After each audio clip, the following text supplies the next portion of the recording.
In his few paintings, Leonardo created an ideal, but his inspiration was closely observed nature. His almost numberless drawings reveal how he expanded the artist's role so it embraced philosophy and science. He described this lifetime project in the most ambitious terms.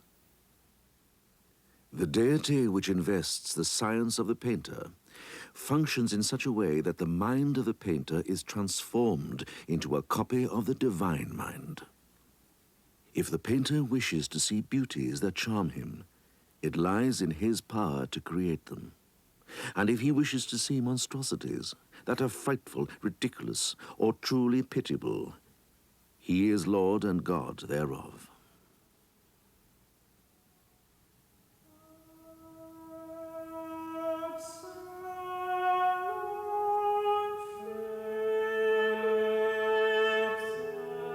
Portrait of the artist as a young man. Not literally a portrait, but certainly one in spirit. Michelangelo was 27 when he started to carve the figure of David for his home city of Florence. He portrayed the supreme confidence of a young conqueror, and yet in the same moment he revealed self-doubt, perhaps the self-doubt of an artist with heroic ambition. If Leonardo was ahead of his times, Michelangelo was supremely a man of his times. From the very beginning, he found himself at the center of power and influence. The project to create a Colossus of marble had been underway since the early 15th century, and the block from which Michelangelo's David was quarried was brought down from Carrara in the 1460s. Several attempts were made to have the block carved, but they all came to naught. It was, in fact, the first monumental freestanding male nude carved in marble since antiquity. Michelangelo himself is a David who confronts the gigantic challenge of the marble that no one has been able successfully to carve.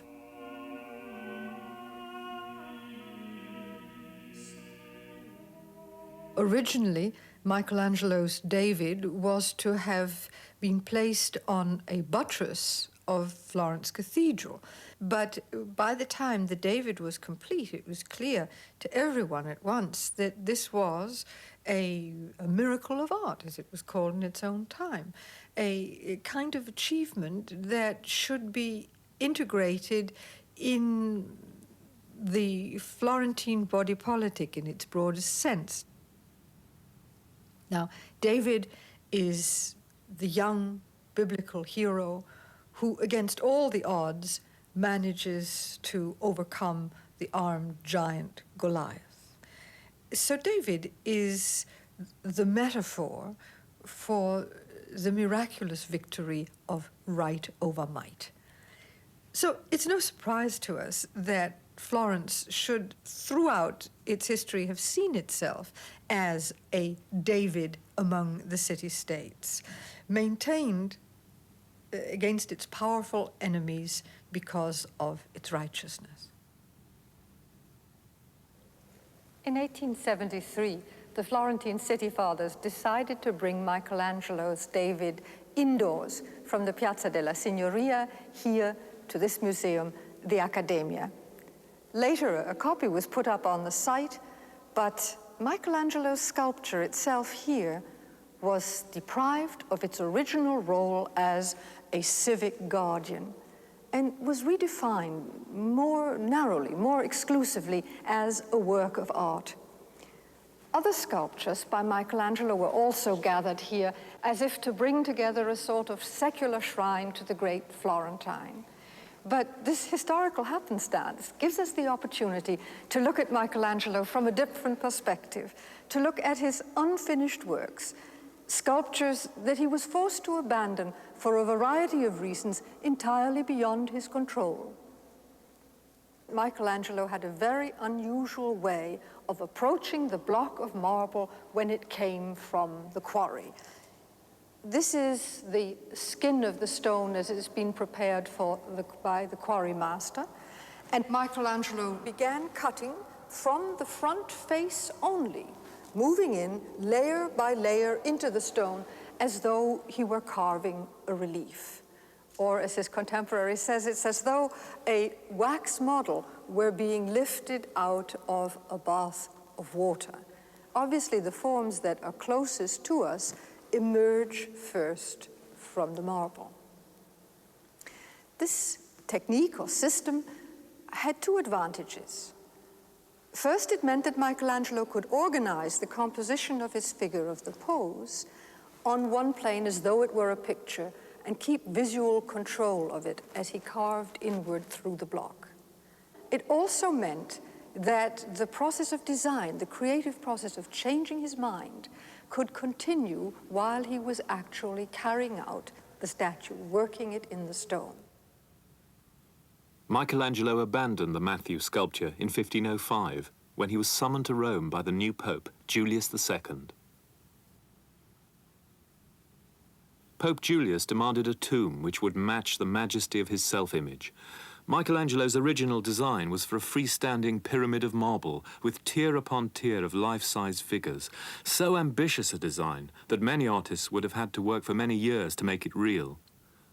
Only one figure on the final tomb, completed 30 frustrating years later, carries the force of the original idea, the figure of Moses.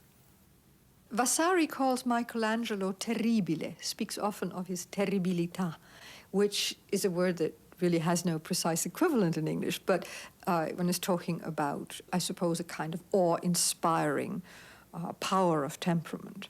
And this same word, terribilità, was also used to describe Pope Julius II. There is no doubt that artist and pope met their match in each other. And it's always been felt, there's a kind of undercurrent of feeling that although the Moses is in no sense a portrait of Julius II, that it is an evocation precisely of that terribilità that artist and pope shared.